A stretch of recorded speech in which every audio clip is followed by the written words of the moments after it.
ॐ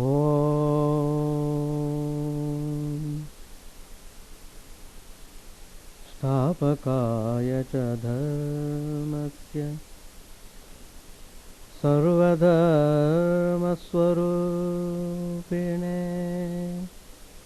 स्थापकाय च धर्मस्य सर्वधर्मस्वरूपिणे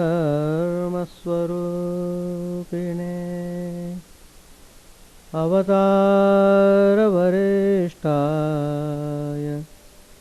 रामकृष्णाय ते नमः। असतो मा सद्गमय तमसो मा ज्योतिर्गमय मृत्योर्मामृतङ्गमय।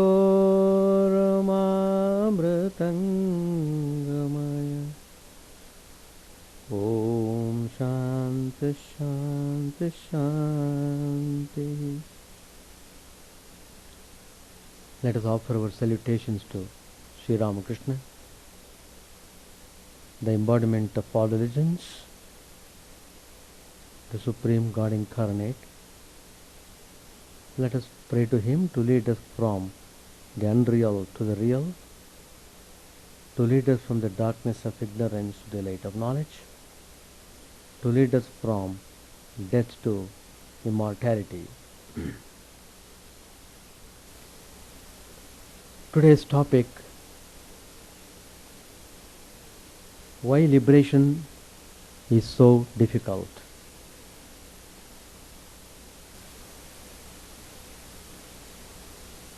In fact, it is not at the outset very easy to aspire for liberation.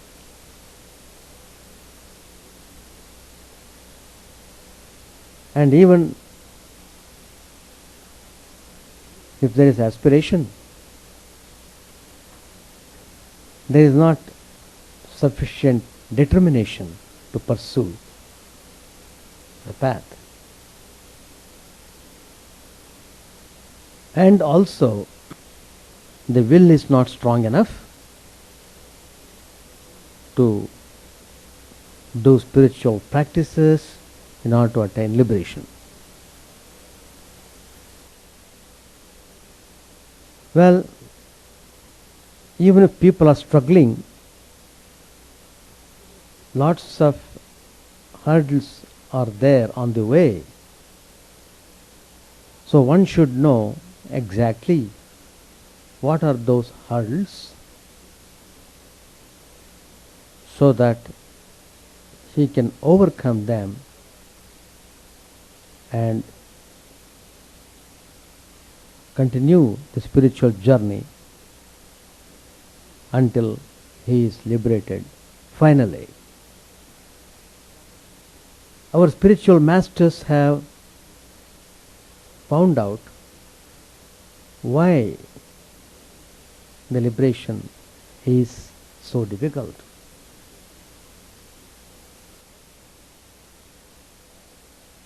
When a person takes this world to be real, he suffers from blows.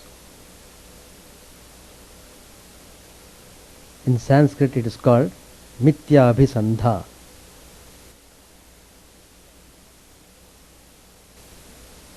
When a man of the world identifies himself with the objective universe,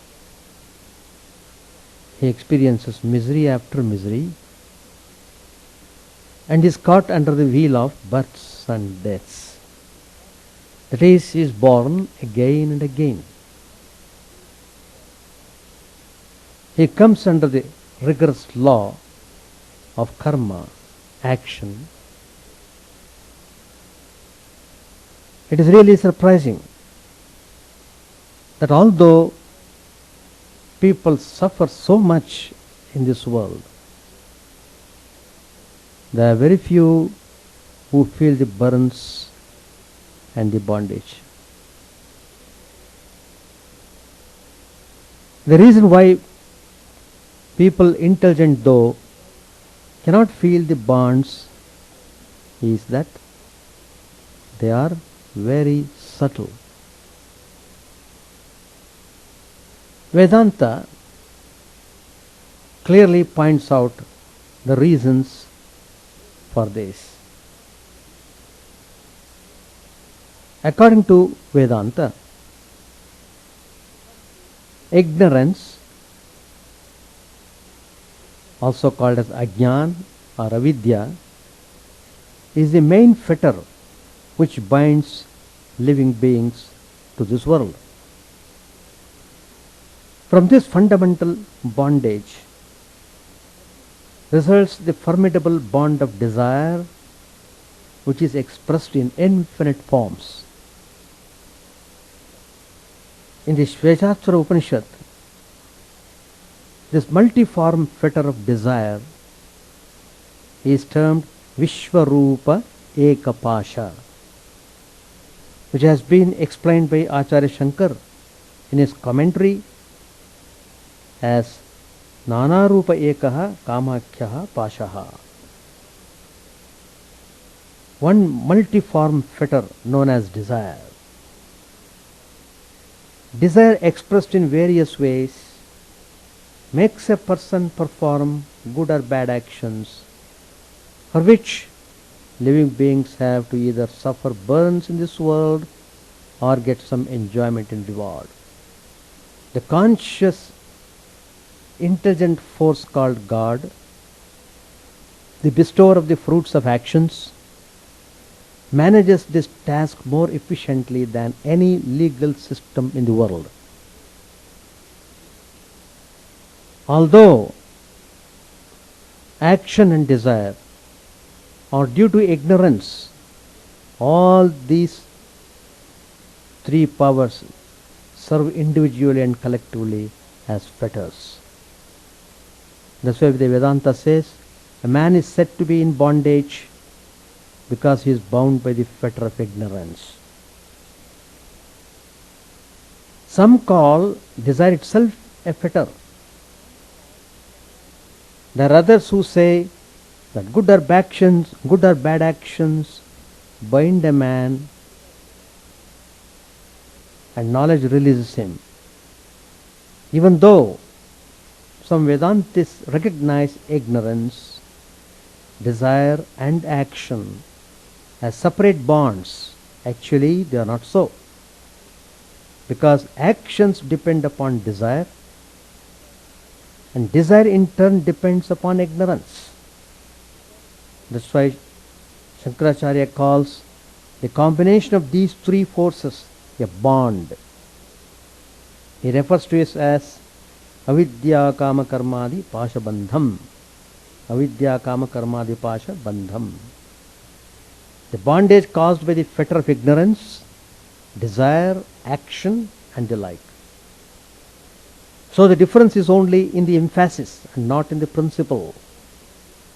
Just as a thick rope may be made of numerous fine threads and fibers, in the same way the bondage of living beings may be composed of infinite forms of expression of these three forces. From this point of view, Lord Krishna says in the Bhagavad Gita that people are bound by 100 ties of hope. Asha pasha shatair baddhaha. Ignorance, which is the cause of all this, is composed of three gunas, sattva, rajas and tamas, and gives rise to three types of desires and three types of actions in turn which bind a person. In Sanskrit, guna means a rope. Therefore, these three forces combined make a strong tricolored rope for binding living beings to the world. That's why the Vedanta says when one is bound by these fetters, he is called a jiva. pashabaddhasthatha jivaha. Ignorance is also called in Vedanta mithya pratyaya, the false experience or the false vision of life. It is this false vision or world realism which gives rise to varied desires in man. These numerous expressions of desire have been classified by the rishis into 50 offshoots, which are nothing but 50 different kinds of fetters. So man is bound by these fetters. As long as a person is bound by these fetters, how can liberation be easy? In his commentary on Shvetashvara Upanishad, Shankaracharya gives a vivid description of these 50 offshoots. There they have been called 50 spokes of the wheel of the world. It's called Brahma Chakra. In the Kathopanishad of the Brahma Purana, the 50 offshoots have been described as 50 formidable forces. A person has been chained down to the earth by these powerful bonds. So, a real spiritual aspirant should know about these fetters. Then it may be possible for him to get liberated. So many fetters are there which make liberation very difficult.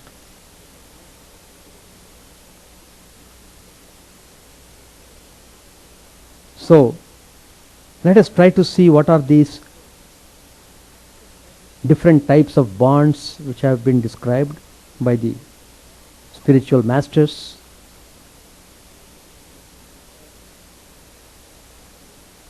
There are 5 misconceptions.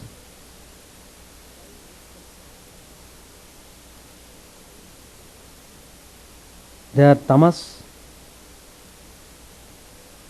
misconceptions of tamas, moha, mahamoha, tamasira and andhatamashira, andhatamishra. Tamas means the identification felt by an individual with 8 kinds of prakriti, which Lord Krishna has said in the Bhagavad Gita. Bhumi rapo nalo vayuhu kham mano buddhirevacha ahankara iti yamme bhinna prakritirashtadha. Earth, water, fire, air, ether, mind, intellect and egoism. Thus is my nature divided 8-fold with the world as such. That which creates diversity and all that can be seen or known is called Prakriti. Prakriti is also the material cause or the material out of which everything is made. Prakriti is the original source of the material world, consisting of the 3 gunas and 8 basic elements out of which everything in this universe has evolved according to Sankhya doctrine. Prakriti is also referred to as asat, perishable, body, matter, nature, material nature, maya, mahat brahma, field, creation and manifest state. Secondly, moha. Moha means the infatuation of an individual to attain the 8 occult powers. It may also mean craving for any kind of supernatural power. It's a great fetter which stops person pursuing the spiritual goal, which makes liberation difficult. Then there's another bondage called Mahamoha. It means the deep infatuation of a person for objects of the 5 senses available in this world and in the heavens, about which he has heard so much. For those who don't believe in the heavens, it may mean the melodies unheard, which are sweeter still. Every person has a fascination for such a sweetness, but he does not know it's a fetter. Then tamishra. When a person fails to get these seen and unseen sense objects for enjoyment, he loses his temper, which in turn clouds his mind. This clouded state of one's mind is known as tamishra. Tamishra. It is a fetter. Then there is another fetter called andhatamishra. After toiling for a long time, a person may get an object of his love, but hardly has he enjoyed it a little, he becomes invalid and can't enjoy it. This inability to enjoy torments his heart very much and darkens his mind. This inability to enjoy torments his heart very much and darkens his mind. This clouding of the mind out of deep anguish is called the andhatamishra. So these 5 kinds of misconception function in every individual to some extent, and they bind the person down. So these make the person very difficult to pursue the path of liberation. That's why liberation becomes so difficult. Then there are second set of abstractions. They make a person feel that he has attained the goal he was panting for, and now there is nothing to worry about. They remain quite contented in the world as if it were heaven, never feeling that they are in bondage. Such attitude of theirs further intensifies their ignorance and ties them fast to the world. All intellectuals, worldly as well as religious, come under this category. They have a thirst for knowledge, arts, sciences and philosophies, and when they get it, they remain satisfied as if they have attained their cherished goal. They hardly know that their knowledge is nothing but a fetter. They just keep absorbed in their knowledge, not proceeding further to get the liberation. Some spiritual aspirants are very keen about their spiritual progress to start with, but once they get some kind of status in spirituality, they are never seen meditating. They are under the impression that by taking the monk's vows, they have attained the supreme goal. This attitude of theirs serves as a fetter because it prevents them from struggling for liberation. That means unless you struggle wholeheartedly with strong determination, liberation is not easy to get. Some scholars feel that they have mastered the scriptures. What is the necessity of taking the monk's vows? The scriptures say that everyone will attain liberation when the proper time comes. So I am bound to be liberated sooner or later. Why should I struggle? This attitude binds the poor fellow to the world. Unless you act, you won't get. That's the law. Some aspirants struggle hard in the beginning, and when they don't see any positive result in their lives, they become despondent and think, why should I struggle so hard? Freedom depends upon one's stars, and if they are not favorable, howsoever one may struggle, nothing is going to happen. So take life easy.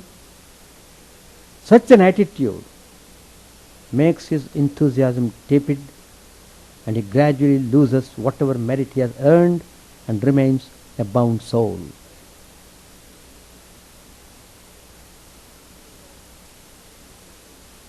Again, there are 5 more types of abstractions.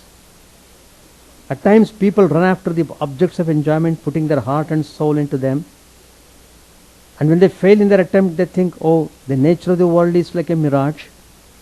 Howsoever one may run after it, it recedes. Thus thinking, they remain contented with whatever tidbits they get in this world as a result of their karma, but never do they struggle for liberation. This attitude is also a kind of fetter. There are others who think that even if one becomes successful in getting the desired objects, it's very difficult to preserve and keep them in good tune.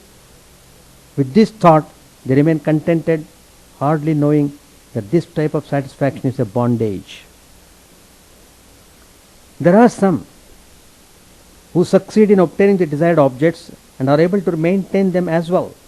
But when they get blows through their enjoyment, they become fed up. As a result, they always see faults in the objects, so much so that it becomes the philosophy of their life. Such people neither enjoy the world nor do they struggle for freedom. Their philosophy acts as a fetter. Due to callousness, even some spiritual aspirants also may develop such a philosophy of life and leave the spiritual struggle. But it should be known that it's a binding chain. There are some who think the objects stimulate a desire for enjoyment in person, but he is never satisfied in spite of their repeated enjoyments even till death. With this knowledge, they leave the objects, sit in a corner and croak, but never do they struggle to come out of them. That's why such a croaking contentment is a chain. Some noble-minded souls have the philosophy of life that if they struggle to get better objects for their enjoyment, others will be deprived of them, and this will mean himsa, causing harm to others. Himsa will lead in turn to hell and suffering. With this knowledge, they remain satisfied with whatever coarse enjoyments they get, but never make an effort to break through them. Needless to say, this pseudo-noble philosophy of theirs is an iron chain. There are other bonds in the form of Ashtasiddhis. There are always some men in the world who want to attain supernatural powers, and that becomes the sole aim of their lives, not liberation. But they hardly know that the occult powers will bind them tightly to this world and cause burns and deaths. People gradually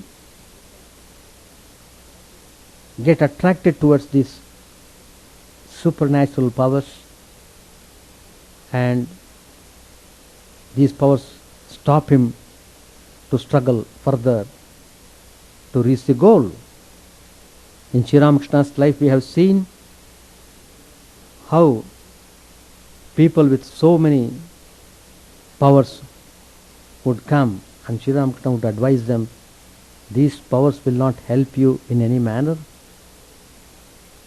You have to discard them and go forward in your spiritual path. So he would discourage the people who would display occult powers. Some prodigious souls know many things since their childhood without being taught by anyone.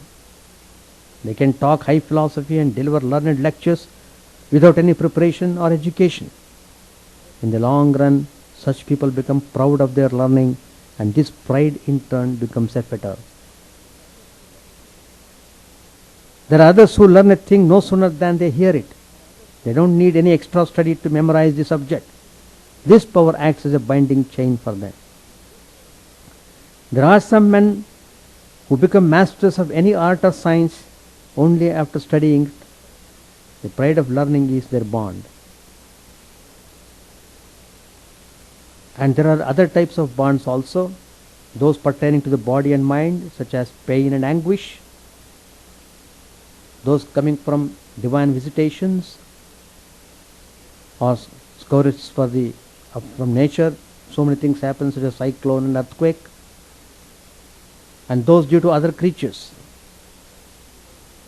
And there are some heroes who can bear without grumbling the least any kind of hardship or misery of these types. This power of endurance results in knowledge, which makes them all the more powerful. But this is also a fetter. There are some whose brains do not play if they are alone, but when they are surrounded by the friends, wonderful knowledge flows from their mouths, and in due course they pose as teachers. This pride of teachership is born. In those good olden days, pupils used to bring some gifts for the teacher, who in return would give knowledge. Perhaps the more the gifts, the more the knowledge, which could make the pupils proud. Or there are some people who have a sort of mania for charity, so much so that their charity becomes a fetter, and they take pleasure in charity and never struggle for release. Life in the world is never perfect. Some people are born blind, some lame, some dumb, some deaf, some mad, and so on. Besides, some are always on the lowest rung of the ladder in society without any power, position, name, etc. In such circumstances, individuals feel their disability so much that they always brood over it. This results in intensifying the sense of reality of the world in them and serves as a fetter. According to Vedanta, there are 28 types of disabilities which can prick one's conscience like a thorn and make one miserable. The first category comprises the external disabilities of the 11 organs, 5 organs of knowledge, 5 of action and the mind, depending upon the defect in or absence of them in man. For instance, if a man loses his feet by polio, he feels the deficiency at every moment. And in addition, if his friends tease him, it develops into a sore of his heart. Such a person can never think of liberation. If he does not live brooding on his deficiency, he cannot think of liberation at all. Thus is he bound. Besides these, the non-attainment of the 9 inversions of satisfaction, tushtis, and the 8 inversions of perfection, siddhis, constitute the internal disabilities. Constant brooding on these develops into a bond. From this description of the 50 bonds, one can find for himself where he stands. In Vivek Chudamani, Shankaracharya sums up the bonds into 3. He says, owing to the desire to run after society, the passion for too much study of the scriptures, and the desire to keep the body in good trim, people cannot attain to proper realization. For one who seeks deliverance from this world, those 3 desires have been designated by the wise as strong iron fetters to shackle one's feet. He who is free from them truly attains liberation. Sri Ramakrishna in the Gospel classifies people in the world into 4 categories according to their respective conditions. They are the baddhas, the bound, those struggling for liberation, then the liberated ones, the third is ever free. Like that, Sri Ramakrishna classifies the people into different categories. He gives the example, a fisherman cast his net into the river and had a large hole. Some fish lay in the net calm and motionless, not exerting the least to get out of it. Others struggled and jumped but could not extricate themselves, while a third class of fish somehow managed to force their way out of the net. In the world, people too are thus of 3 kinds: those who are bound and never strive to be free, those who are bound but struggle for freedom, and those who have already attained freedom. The fourth category of people, Nitya Muktas, are never caught in the net. On another occasion, Sri Ramakrishna has said, the fettered ones are never awakened. How sorrows assail them, how frauds deceive them, and how dangers threaten them, yet they do not wake up. The man of the world suffers so much, yet in a few days he forgets everything. Such is the fate of the fettered ones, to grind and grind eternally in this world of the Lord. It is because so subtle and bewitching are the bonds, so efficient his penal system, so faultless his judgment, and so open this world. Sense objects, lust, gold, name, fame, ego, vanity, selfishness, and so on. With all these, Maya binds the person tightly. Sri Ramakrishna compares the people who are tied down with so many bonds, and these people are like silkworms. The worms can cut through their cocoons if they want to, but having woven the cocoons themselves, they are too much attached to them to leave them, and so they die there. Sri Ramakrishna said to Bankim, what you day and night comes out through your mouth. A man belches what he eats. If he eats radish, he belches radish. If he eats green coconut, he belches green coconut. Day and night, you live in the midst of lust and gold, so your mouth utters words about that alone. By constantly thinking of worldly things, a person becomes calculating and deceitful. So how can you expect liberation to be easy? Again, Sri Ramakrishna tells, people who are engaged in the world, they have no grit. If they succeed in undertaking, it is all right, but if they don't succeed, it scarcely bothers them at all. When they need water, they began to dig a well, but as soon as they strike a stone, they give up digging there and begin at another place. Perhaps they come to a bed of sand, finding nothing but sand, they give up that place too. How can they succeed in getting water unless they continue to dig persistently where they started? Man reaps the harvest of his own past actions. So, there are so many hindrances to liberation. After explaining the various steps to realization, Shankaracharya goes on pointing out the probable hindrances to one's progress. Some may be overcome by sleep, some by the onrush of so many thoughts, and some by the pull of the flesh. They will try to conquer the flesh, but the flesh will try to conquer them. So, Shankaracharya points out one hindrance, Anusandhana Rahityam, that is, failure to meditate.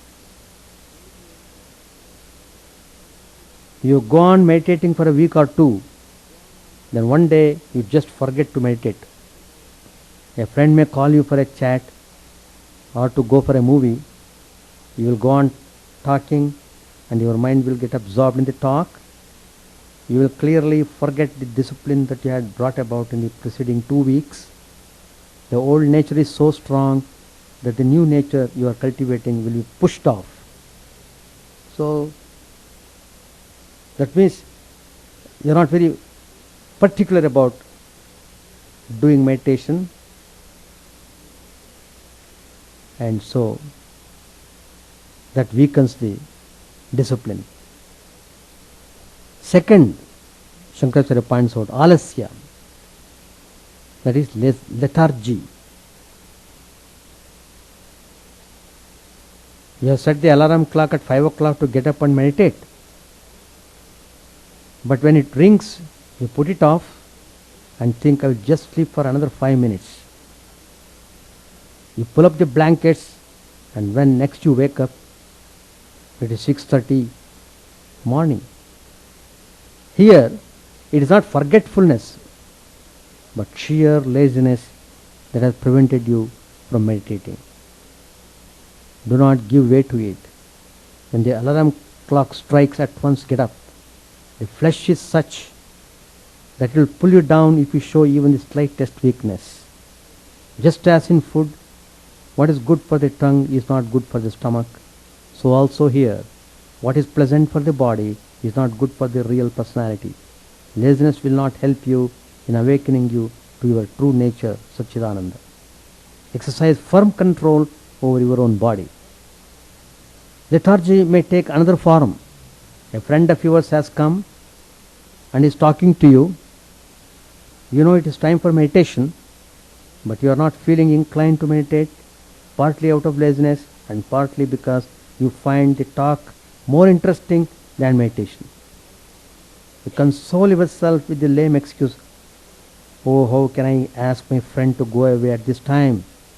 He has come all the way from a long distance to meet me. So, you are prepared to forego meditation in order to meet your friend and talk. So like this, so many things happen. So, the only way to conquer lethargy is you must be a strong-willed person. Use willpower to conquer your lethargy. A third hindrance Shankaracharya points out, bhoga lalasam, that is desire and craving for sensuous pleasures relating to all the 5 sense organs.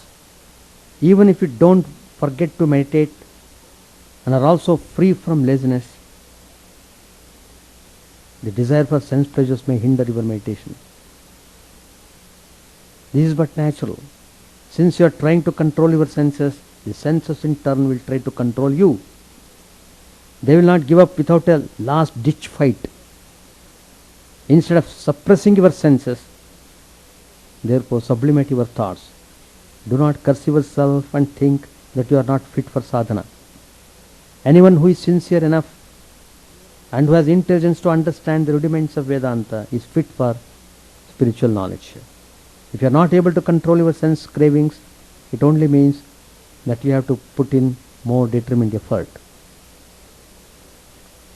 Many people say evasively that they are just not mature enough and it is no use trying to control the senses. It is absurd. Don't think maturity will drop on you from the heavens. Maturity is not that state of old age when your senses are powerless. You have to use your paurusha to attain maturity by controlling your sense organs. Develop this strong and great virtue. Be not a slave of the flesh. Do not grieve over your failings, but dwell on the opposite virtue. The best of all virtues and the antidote for all vices and low feelings is a dwelling on the idea, I am that infinite being, pure existence, pure consciousness, pure bliss. All virtues will be byproducts of this bodha, this knowledge. There is another kind of hindrance Shankaracharya points out, and that is laya or jada samadhi. There are a few subtle astral obstructions to your progress. One of them is laya. Here, as you go on meditating, your thoughts will cease and you will reach a state just like sleep, but not exactly sleep. The mind stops but is covered by darkness as in a chloroform state. Mind has 3 aspects or capacities: capacity to remember, capacity to think of the things of the present moment and also of future, and capacity to remove consciousness from itself, cover itself with darkness that is to forget. In short, it has the capacity to project out thoughts and withdraw them into itself. Laya or Jada Samadhi is a state in which you go on meditating. You will just merge in unconsciousness. After waking, if you look in the mirror, your face will be flushed, your eyes will be bloodshot, the body will be warm. You will feel completely energized and alert. When you get up from sleep, you feel lethargic. But when you get up from Jada Samadhi, you will feel unusually energized and rejuvenated. Not only that you are in tune with cosmic prana, so much so that any mild disease you have is automatically cured when you have repeated experiences of it. So the joy derived from Jada Samadhi is not even a fraction of the joy you will experience when you attain the true Samadhi. The Jada Samadhi will persist until you become almost entirely free of attachment and aversion. And another hindrance Shankaracharya points out is tamas. People are overcome by sleep as soon as they start meditation. That's a hindrance. And then vikshepaha, the diversion of the mind from one's purpose in a wrong direction is called vikshepa. In spite of the mind going away repeatedly from the center, do not give up your practice. Go on, continue. Bring it back with patience. It is true, we are trying to meditate on the divine. Suddenly the mind runs in different direction. But if you watch your mind, you know where the mind is running. Quietly you must bring it back and try to fix it on the divine again. So you have to do it repeatedly. That is called pratyahara in Ashtanga Yoga. It's a discipline. So whenever the mind goes out, is diverted to different direction, you must bring it back and put it on the Divine Supreme. So keep it on the focal point.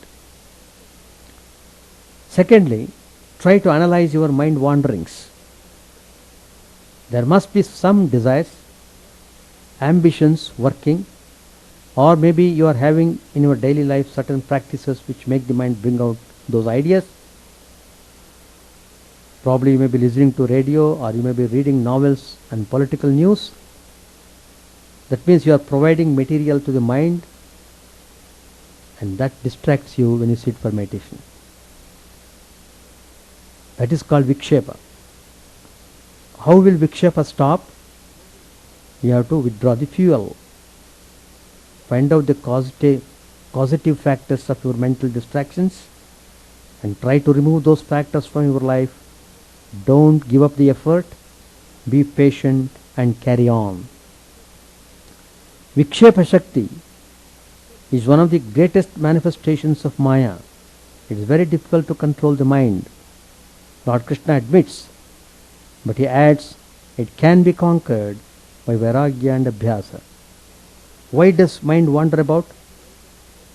Usually the mind goes and fixes itself up wherever there is attachment. Man wants pleasure and happiness, name and fame. Therefore the mind runs from one object of attachment to another in a continuous succession. For this, reflection is the cure.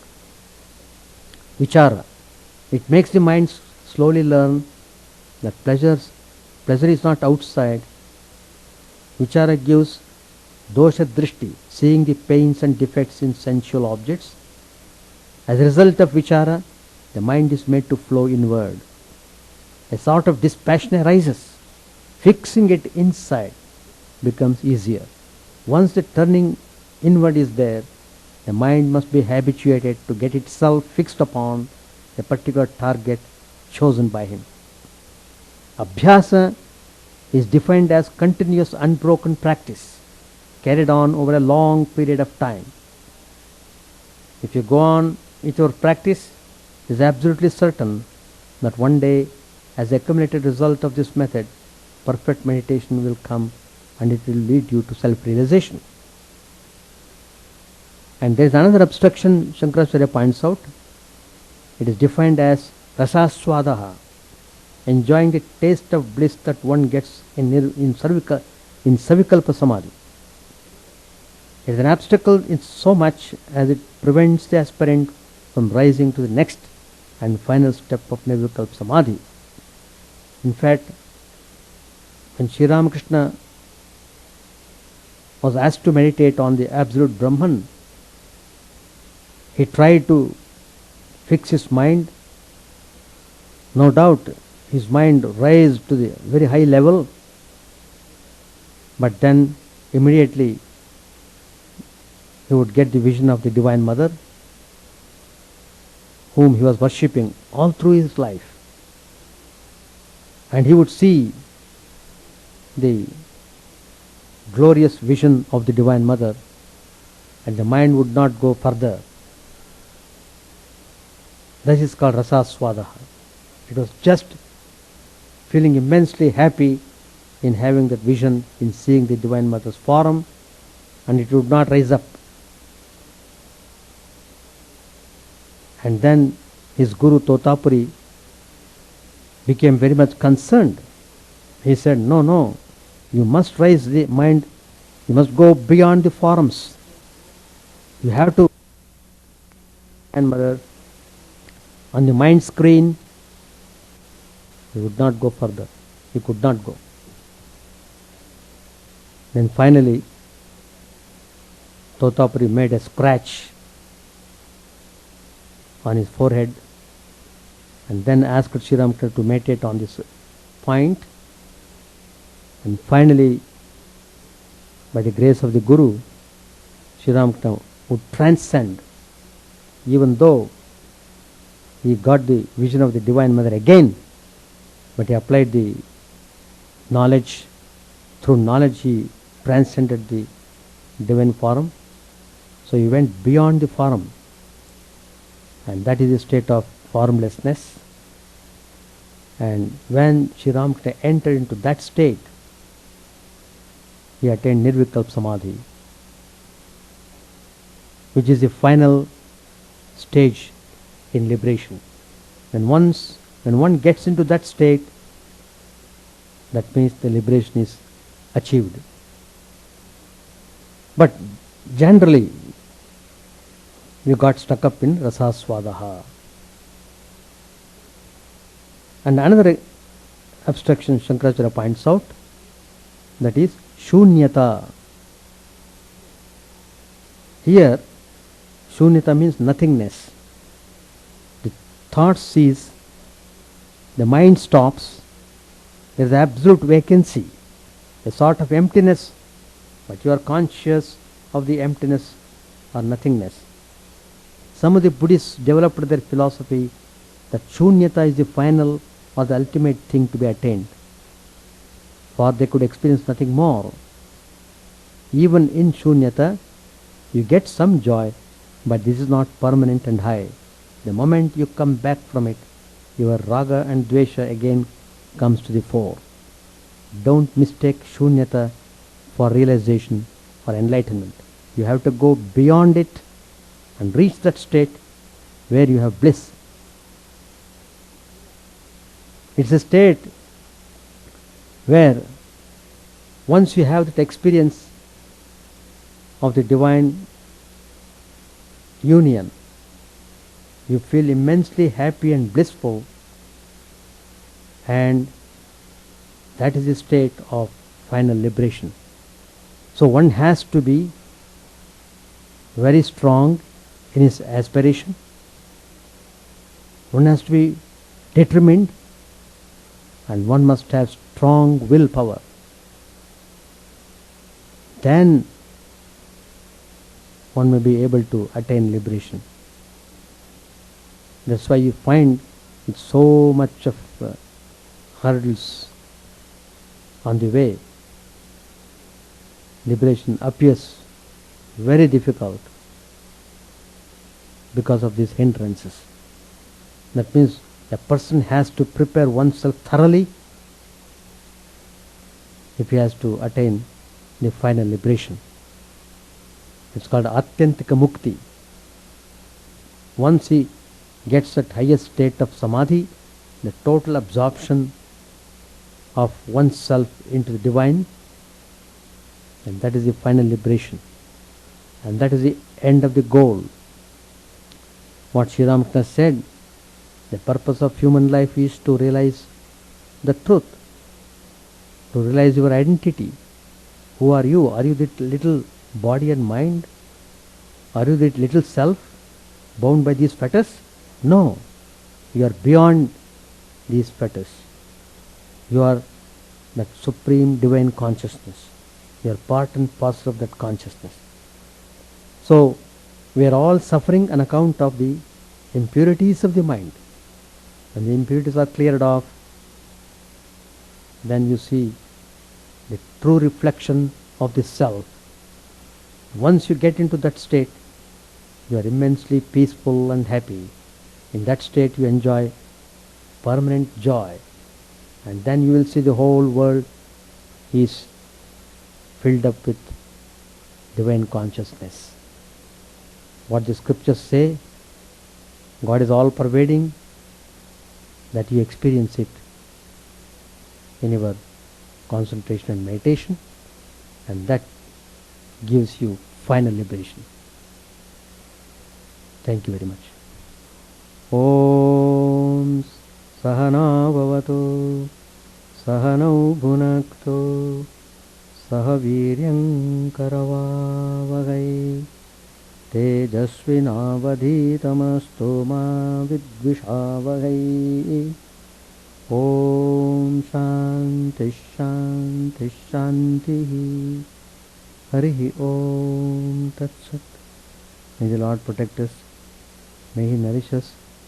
May our knowledge be fruitful and enlightened. May we not hate each other. Peace, peace, peace be unto all.